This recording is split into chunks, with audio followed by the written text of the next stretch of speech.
दोस्तों सुजलॉन एनर्जी की बात करें, यहाँ पे कन्वर्टेबल बॉन्ड्स को लेकर एक बड़ी अपडेट निकल के आ रही है। सिंगापुर में लिस्टेड जो कन्वर्टेबल बॉन्ड्स थे उसको उन्होंने वापस ले लिया है, यानी उसकी रकम को चुका दिया। क्या है पूरा मामला, इस वीडियो के माध्यम से समझने की कोशिश करेंगे।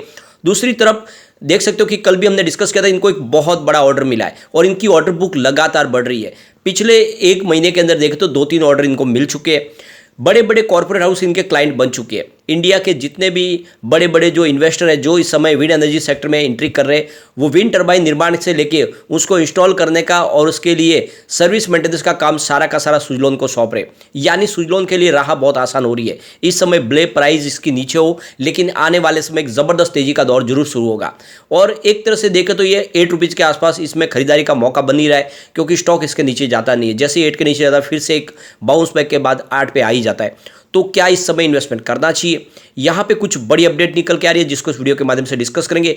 वैसे आपको ये पता ही होगा, एफआई की पहली पसंद है सुजलॉन एनर्जी, और सिर्फ सुजलॉन की बात नहीं है, चाहे रिलायंस पावर हो, यस बैंक हो, इन सब स्टॉक के अंदर एफआई काफ़ी अच्छा निवेश करते हैं। और अब एफआई जब बाजार में फिर से लौट के आए तो उनका इन्वेस्टमेंट यहाँ पे आना लाजमी है। और इसीलिए आज देख सकते हो कि बाजार में गिरावट हुई है, निफ्टी एनर्जी भी गिरा है, उसके बावजूद भी सुजलॉन ने पॉजिटिव क्लोजिंग दी है। तो यहाँ पे इन सारी बातों को समझेंगे इस वीडियो के माध्यम से। लेकिन फ्रेंड, उससे पहले अगर आप पहली बार हमारे चैनल पे आए तो चैनल को सब्सक्राइब कर दीजिए, एक बेल आइकॉन दबा दीजिए ताकि जब भी नया वीडियो बने पहला नोटिफिकेशन आपको मिले। वीडियो पसंद आए तो लाइक से जरूर कीजिए। चलो फ्रेंड्स, वीडियो स्टार्ट करते हैं। मैं हूँ आपका दोस्त एस.बी. दवे और हमारे अपने चैनल ऑनलाइन कमाई में आपका बहुत बहुत स्वागत है। सबसे पहले अगर हम बाजार की आज बात करें तो BSE सेंसेक्स 61,193 के स्तर पे क्लोजिंग दी है, 161 पॉइंट की गिरावट के साथ में 0.26% गिरा हमारा बाजार है। तो भले ही इस समय देखें तो गिरावट हुई हो, लेकिन एफआई अभी बाजार बने हुए। अगर हम निफ्टी एनर्जी की बात करें तो आज 23,901 के स्तर पे क्लोजिंग दी, 145 पॉइंट की गिरावट के साथ में, यानी 0.61% गिरा निफ्टी एनर्जी। यानी आज बाजार में भी गिरावट थी और एनर्जी सेक्टर में भी गिरावट थी।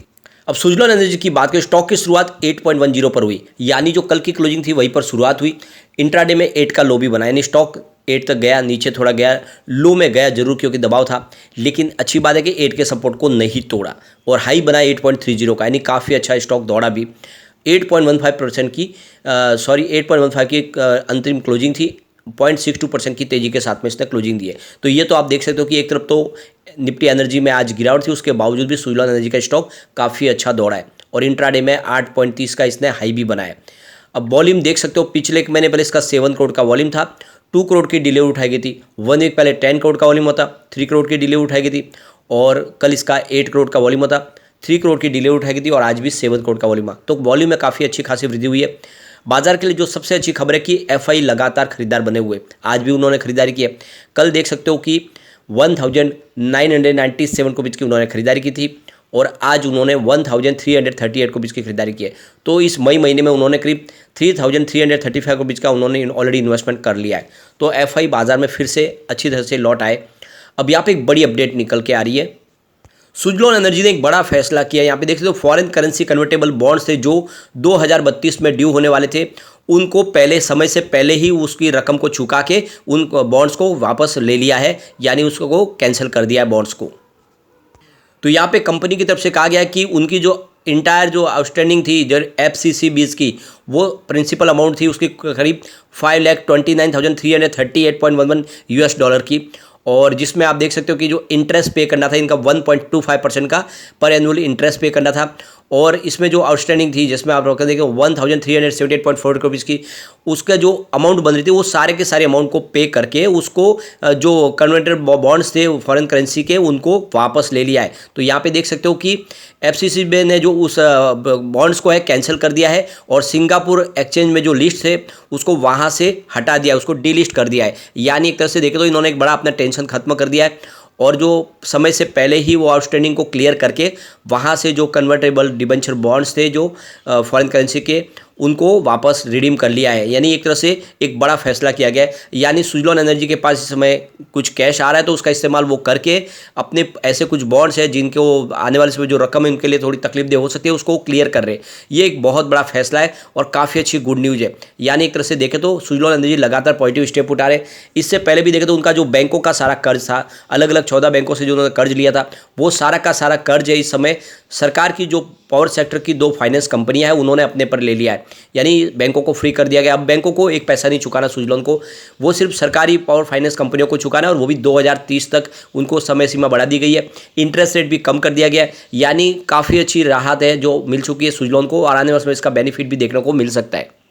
जैसे कि कल भी हमने डिस्कस किया था, सुजलॉन एनर्जी को 69.3 मेगावाट का इवेंट प्रोजेक्ट मिला है ये जूनिपर ग्रीन एनर्जी की तरफ से। ये इनका पहला ऑर्डर है, यानी एक नए क्लाइंट है जो इनके साथ में जुड़े। तो ये तो आप देख सकते हो कि लगातार इनको रिपीट ऑर्डर मिले, 90% इनके रिपीट ऑर्डर है, और एक नए क्लाइंट इनके साथ जुड़ चुके।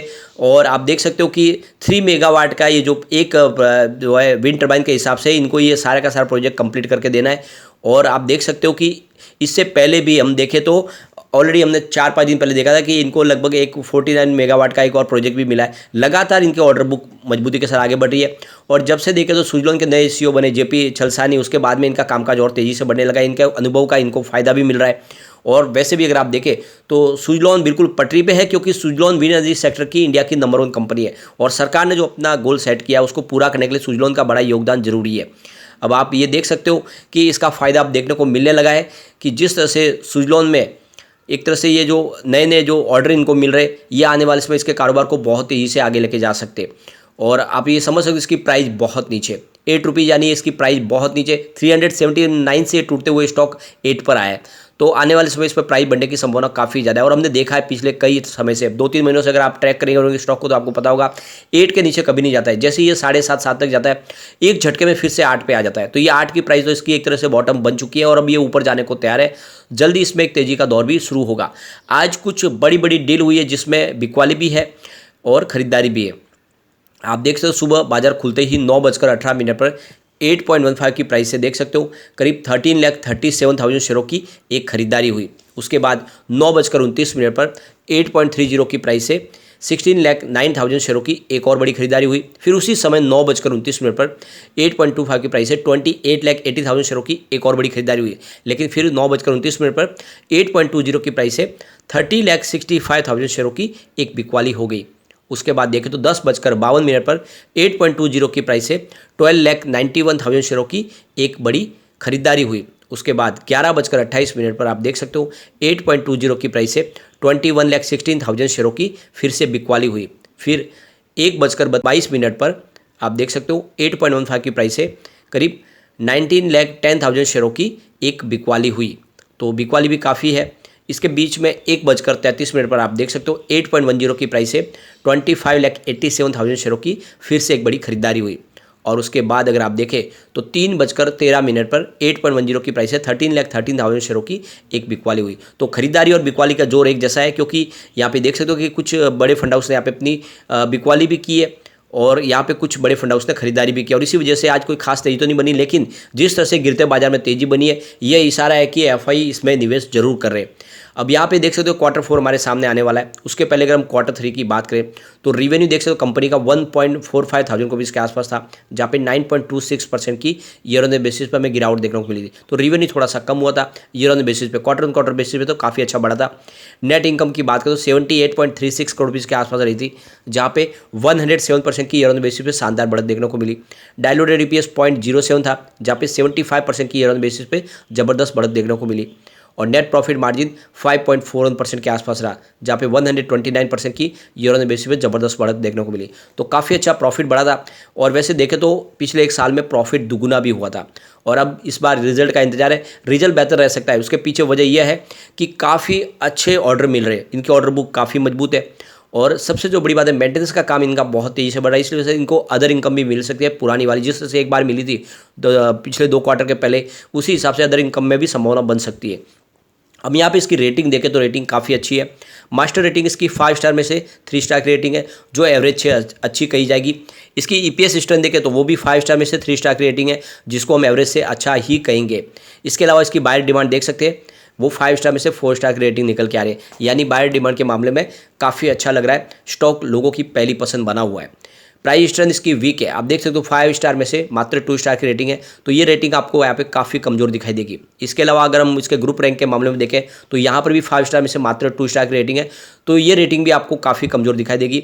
लेकिन ओवरऑल इसकी रेटिंग अच्छी है। वैसे अगर आप देखें तो रिटेल इन्वेस्टर इस समय इतने डरे हुए हैं कि इसमें एक अच्छा खासा ऑर्डर मिलने के बावजूद भी तेजी नहीं बन पा रही है। लेकिन जैसे ही पॉजिटिव माहौल बनेगा और एफआई यहाँ पे एग्रेसिव खरीदारी शुरू करेंगे, अभी एफआई इसमें फूक फूक के बाजार में कदम रख रहे हैं, जैसे ही वो तेजी से खरीदारी शुरू करेंगे स्टॉक बिल्कुल दौड़ेगा।